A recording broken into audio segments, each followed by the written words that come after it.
real estate? Do you want to learn from the biggest and baddest mistakes in the industry?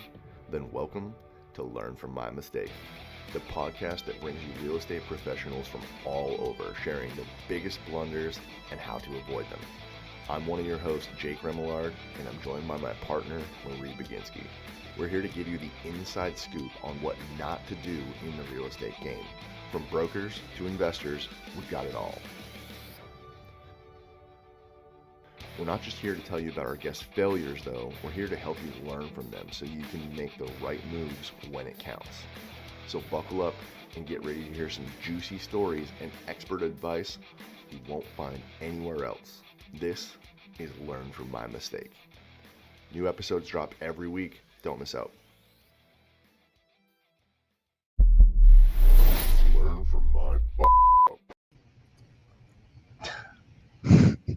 You gotta love that right there. That's so much better than the countdown video that we had, Jake.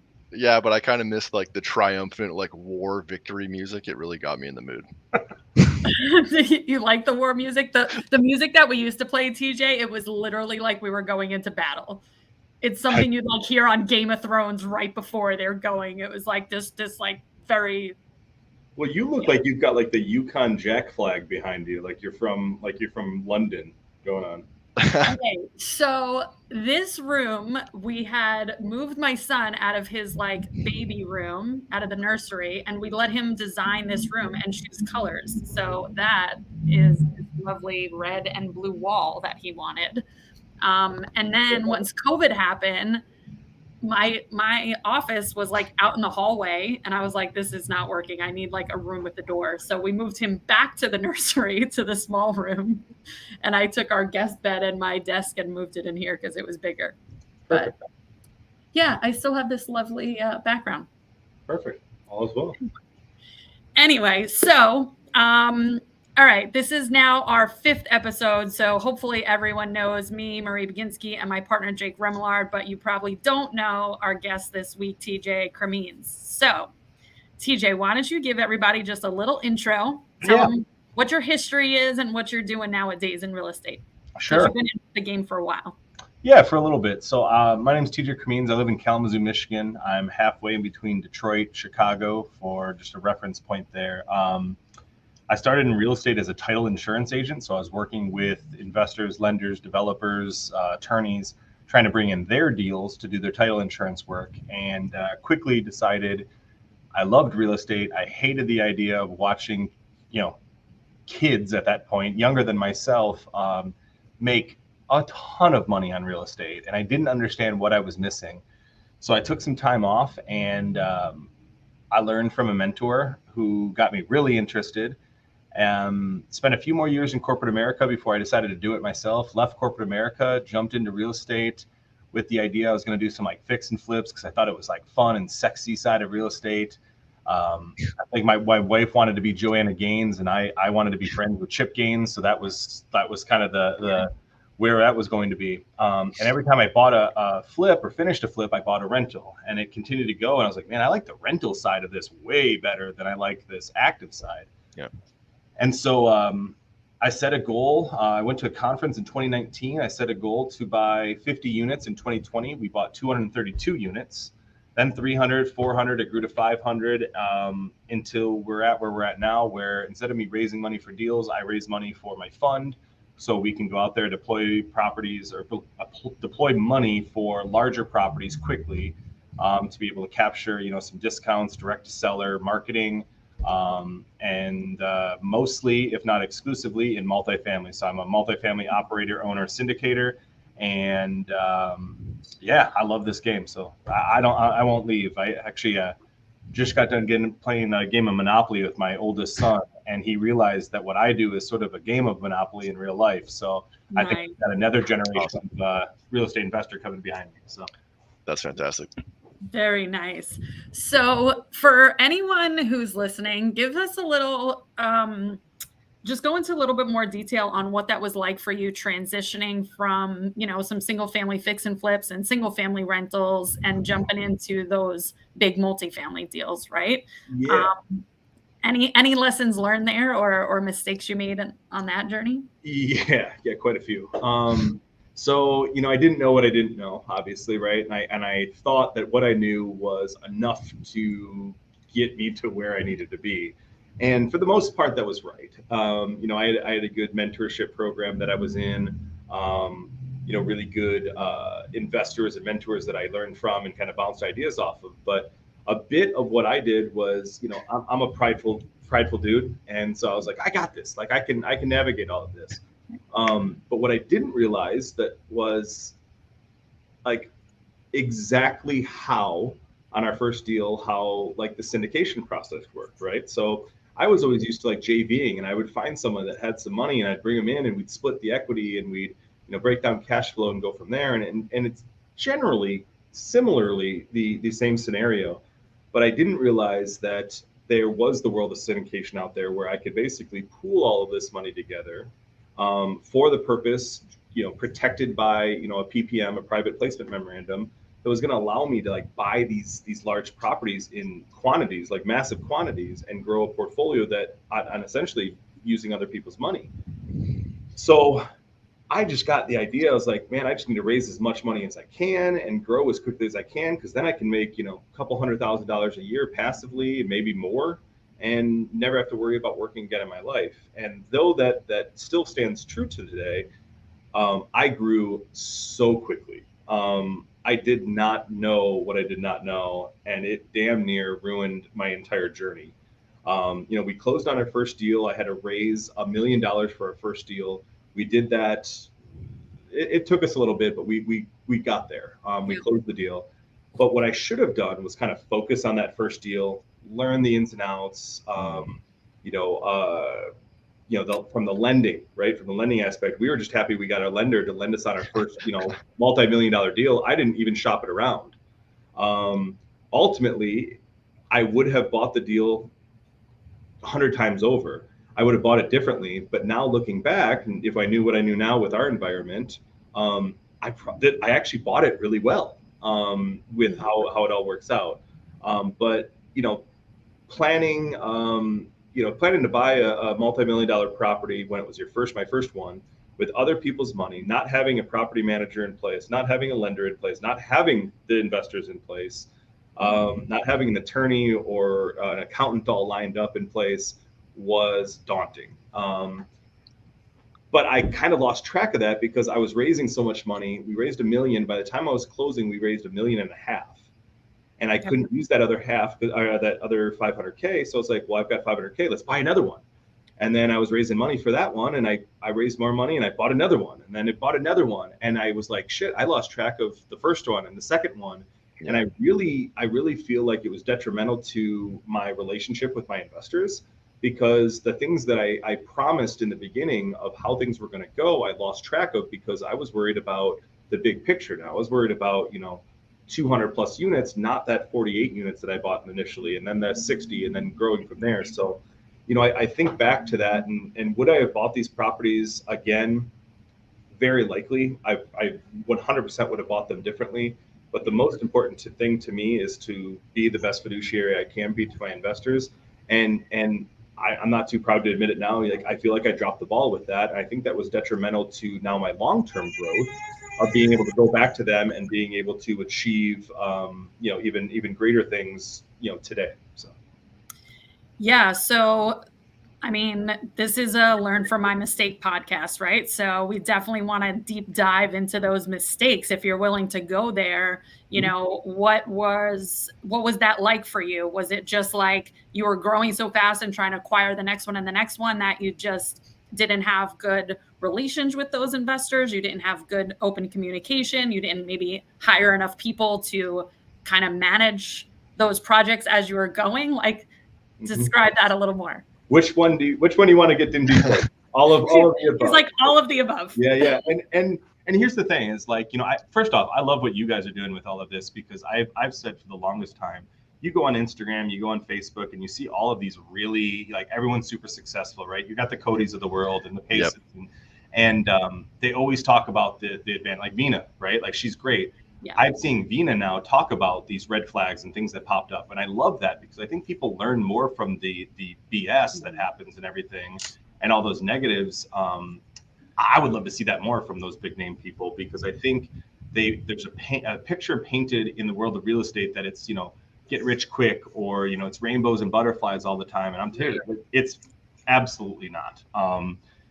So yeah, like the couple of things you were saying, one, the communication and relationship with the investors.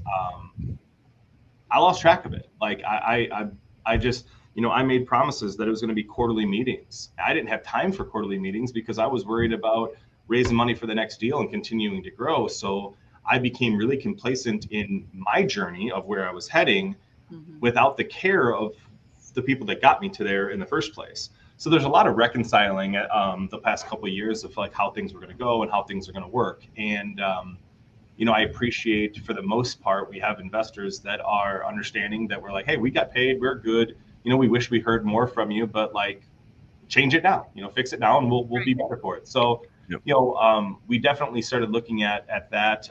One of the things you said is not hiring people. Like I grew so quickly, I didn't know what to do with hiring. I didn't know what I needed help with. I just knew that I needed someone to help. So if there was a little birdie that could just fly around and just do the things that, I didn't want to do, would have been perfect. But ultimately, I was wearing 7, 8, 9, 10 different hats, and really, what's it say? I'm a master of none at that point. Like I have no control over, what's going on.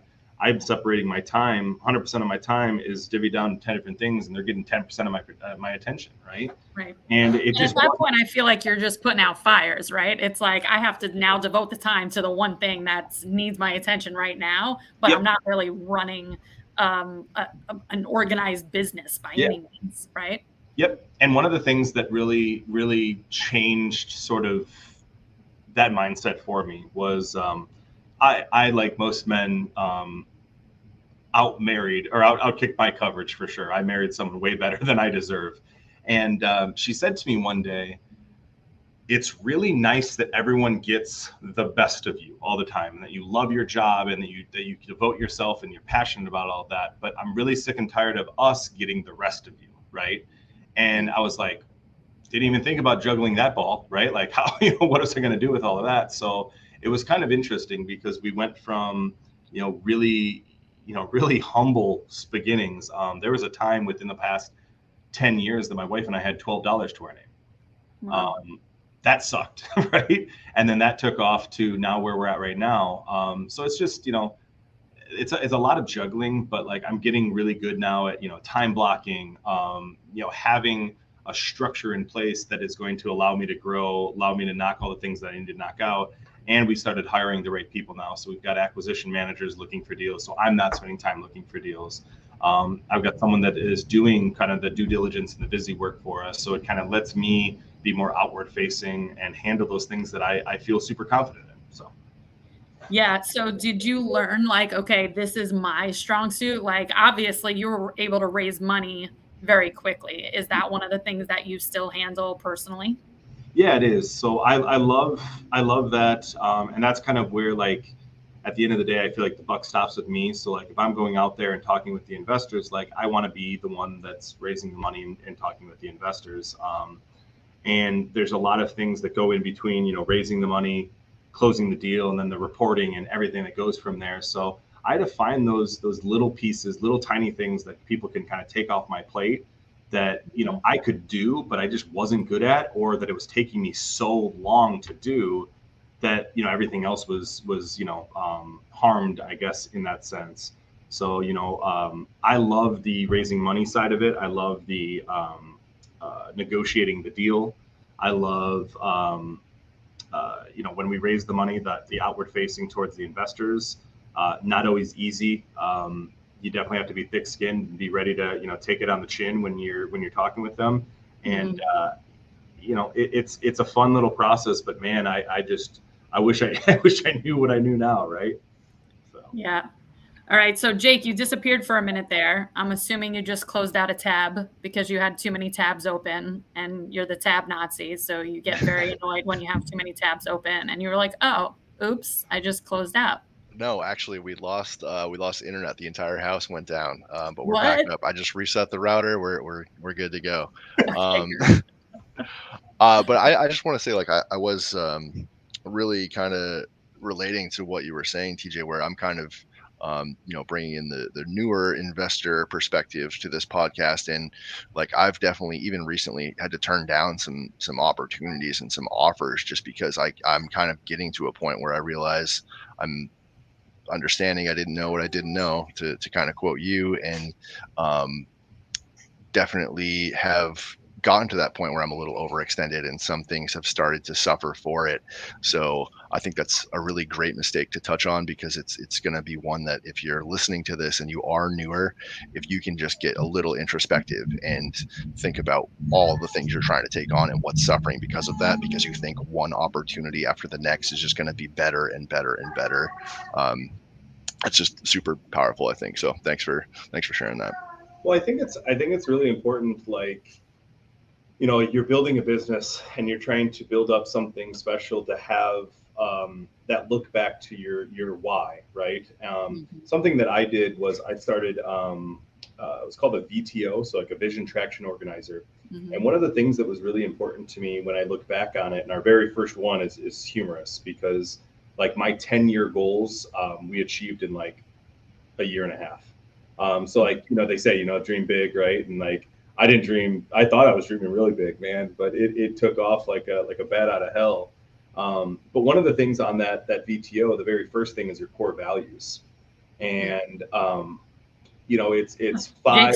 Jake's pointing to our VTO that's on the wall right next to him. Yeah, literally right there. Yeah, awesome. Do you know what I'm talking about? So like that core value right at the very top, it's, I find it very interesting when I talk to people about that VTO is, the very first thing is core values. And for me, like, that says that's the most important thing that matters, right?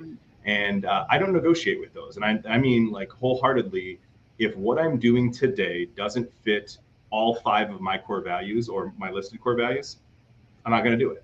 Then the next step down is, your purpose and your why, right? Like your drive down there. And so I look at it and say, okay, if it hits my core values and it fits and it's going to propel me further along with it all, then we can get into the nitty gritty and see, is it a good deal? Is this a good opportunity? Is this something I want to do?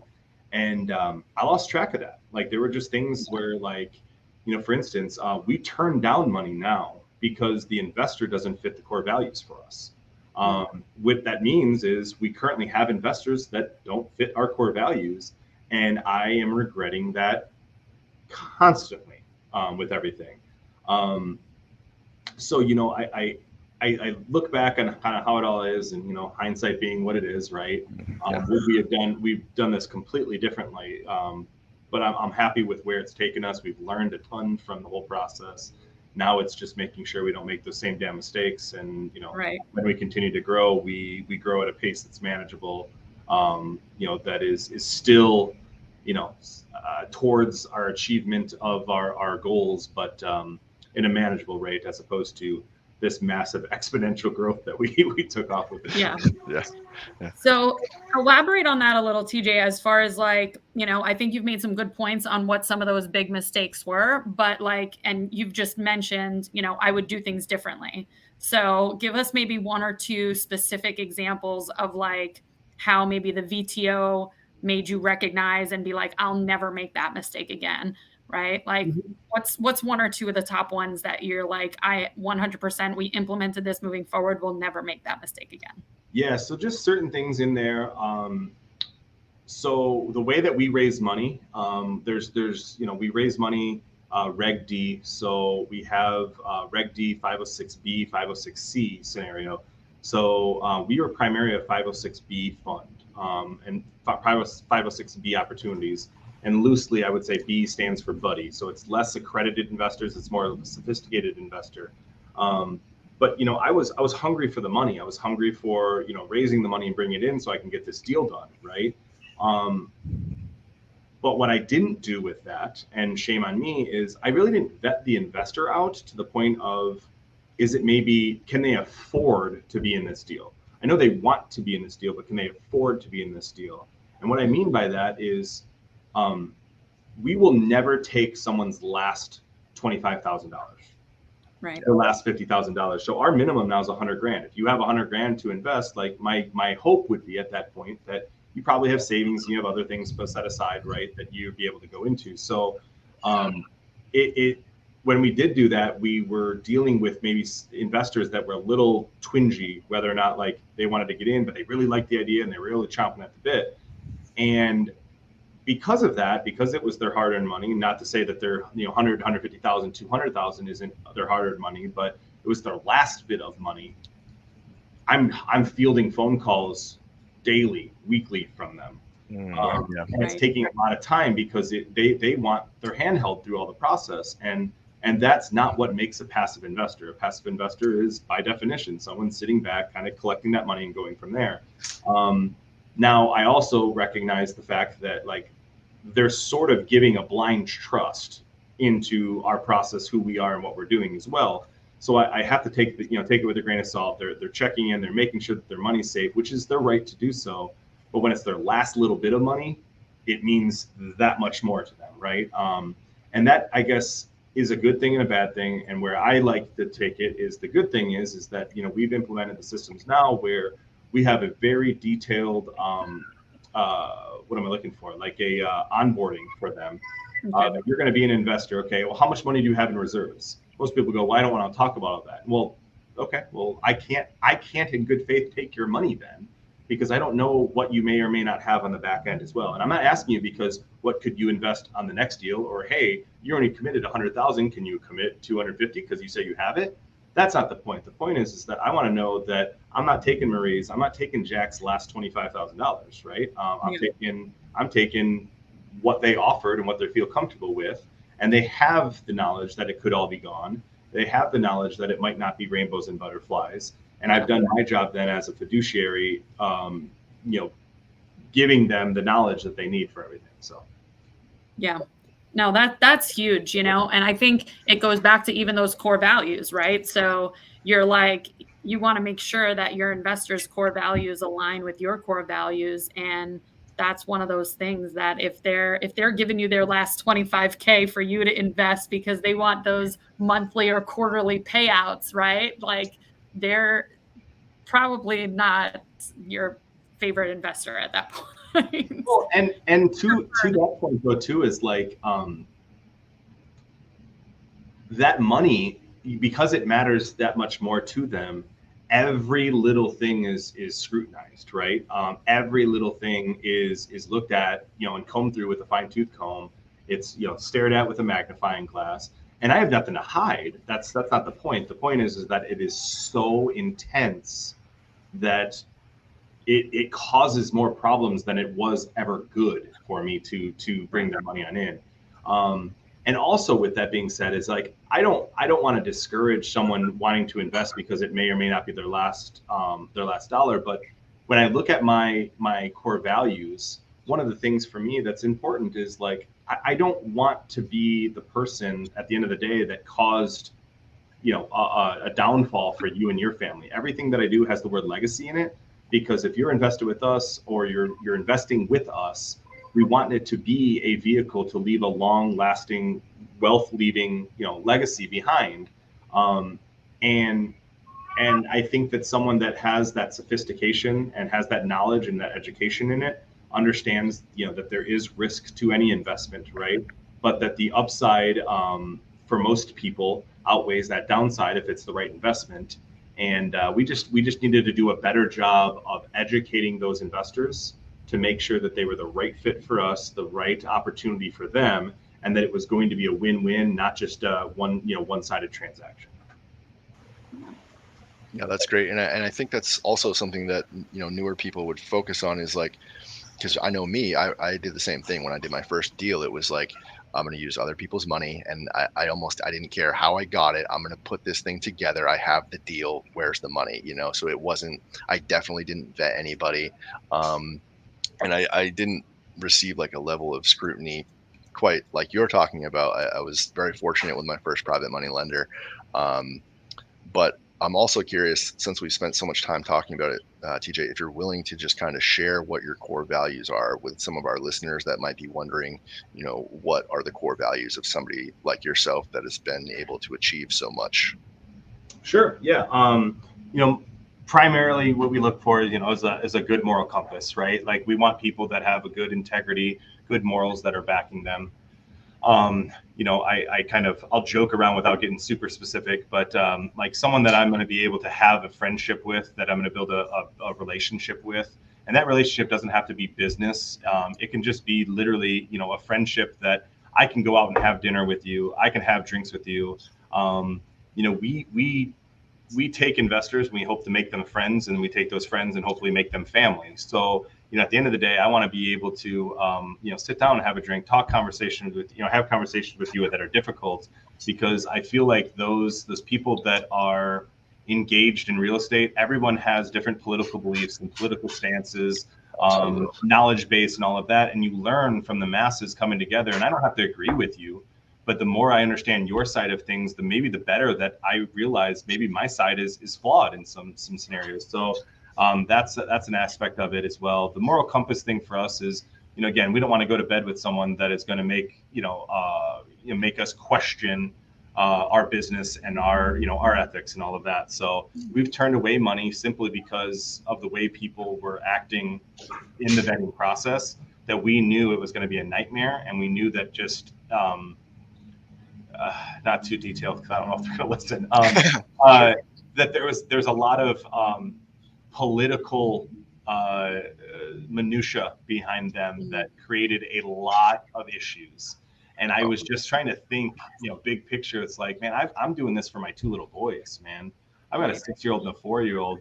And if I see them and they see me with that one person, and they go, what the hell is dad doing? Like, who am I at that point to come to them and say, dude, you shouldn't be doing that when I'm hanging out with this dude that's doing it all wrong. So, it's just things like, moral compass, our ethics, our beliefs. I don't have to agree with your beliefs or anything like that, but that you're not outward facing, you're a good person, but inward facing, more importantly, you're a better person. We just, I met Marie through sort of I guess through a networking group, honestly. Mm-hmm. But one of the things that was really cool was, we met, and I feel like I immediately, like, it wasn't like, oh, we're building a friendship. I felt like we were in a friendship. Like, I thought it was already there. And then it turned into, like, for me, I would consider her family. Like, I could call her for anything. We bounce ideas back and forth. And that's the type of thing that we look for. We look for those kind of people that are going to better us and we can help better them. And, then we also have the give back component as well, right? So, I'm passionate about the idea that real estate is an amazing vehicle to leave wealth and to create wealth and to do all of that. But all that money that you have only goes so damn far. And I want to be able to impact others through the efforts that I put in. And I also want to show that, when mom and dad put in this hard work, that we give back, and we want to help other people that are less fortunate than us. And we can do that through our real estate deals with, some affordable housing situations, stuff like that. But also it's just like, being able to help the guy that's just down on his luck for the day. Because listen, I've been there, man. Like I was telling Maria, I think you walked, you were away for a sec. In the last 10 years, there was a time my wife and I had $12 and I didn't know how we were going to pay rent. I didn't know how we were going to do what we were going to do. And so I don't forget the I don't forget the hand that fed us. And we're hoping that with this opportunity, we give back and we impact lives greater than just real estate and greater than just monetary. That hopefully we can help them learn some lessons, grow, be better humans, be better people, father, mother, whatever it happens to be. And that's what's important to us. So yeah. I love that. And be careful what you wish for, because when you become friends, or family with Marie and you invite her to Kalamazoo, Michigan, she not only comes, but she brings 4 friends with her. Time out. You weren't invited. You invited yourself. He was like, actually, let's get really specific. Yeah, it was very, it was funny because she said, hey, would you ever help me for a couple, not even a couple days. You're like, would you help me? And talk to me through all this stuff. I was like, of course, I would love to do that.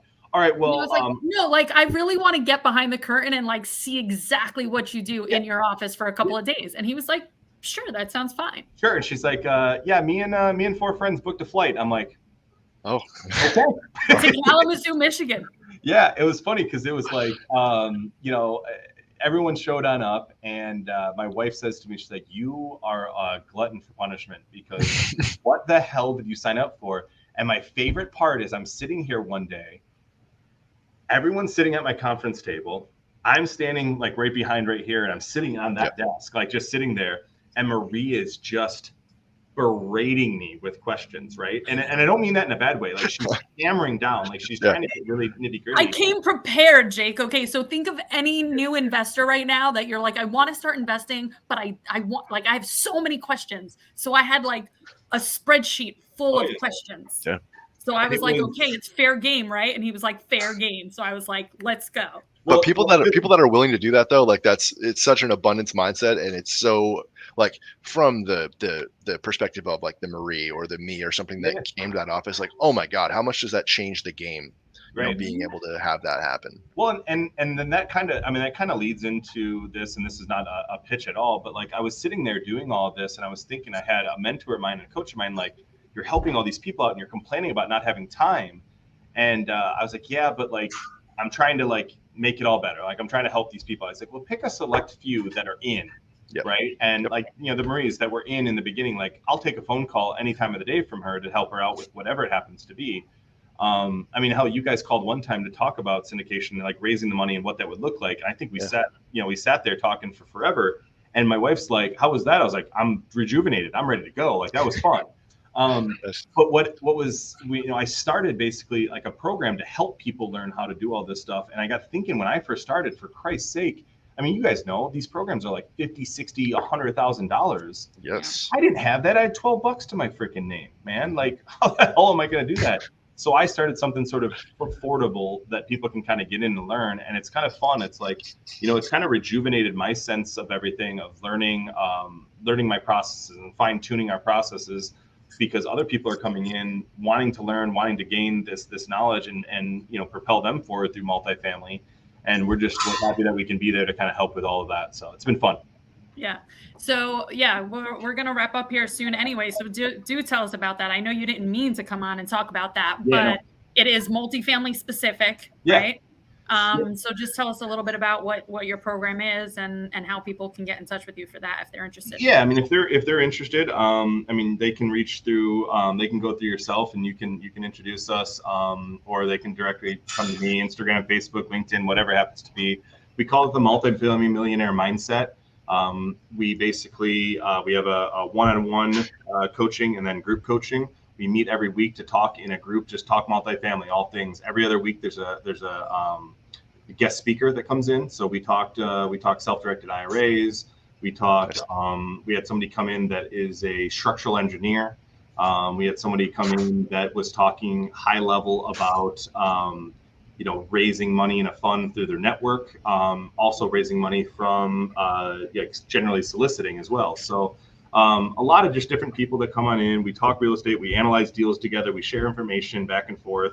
And then the one-on-one coaching, like it's with me basically holding their hand through the process, helping them set up their team and build their team. The course comes with the group comes with like a course of how to build your team. So you learn online, here's how you build your team. Here's what you need to look for, terms and everything like that.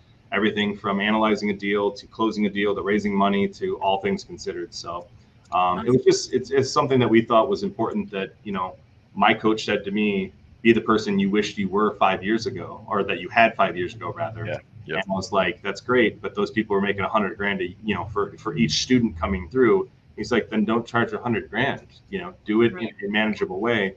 And so we've grown the group. I think there's like 30 some people in it right now. Really fun. It's a good group. We meet, like I said, weekly, and we just talk real estate, shoot the shit. It's really, really chill, really casual, nothing super formal, and just kind of go from there. Awesome. Thank you. Sure. Jake, any last minute questions before we let TJ jump? Ooh, if you had to leave us with a quote, what would it be? I don't have a huge quote, but I have this belief, I guess, more or less in it. And I like to say, tell your story, sell your journey, and always bet on yourself. And I think it's important that when you tell your story, someone was going to relate to that, and that's going to help you get further into your journey. And I remember there's a time in the very recent past, I guess, that I let go of who I was and my core values and betting on myself and believing in myself. And I put some blind faith in someone else to do something. and it came back and bit me in the butt completely. And so I think that bet on yourself, like believe in yourself, have trust, have faith in yourself that you're on the right path. That doesn't mean that you don't go and learn and re-educate and continue to educate. It just means you're going out there with the right intentions, with the right knowledge base, the willingness to learn, the desire to learn, the passion to be bigger than you are, and that your why is driven enough or drives you enough to make you successful. And I think that there's a lesson to be learned. Everyone has a story to tell, and that story is super relatable to somebody out there that's going to help propel them to go to their journeys and their goals. So I think it's important to go out there and tell that. And also, I think building those connections, those networks never hurts anybody. So Absolutely. Love it. Awesome. Thanks. Yes, indeed. All right. Thank you so much, TJ. We're going to wrap up this episode.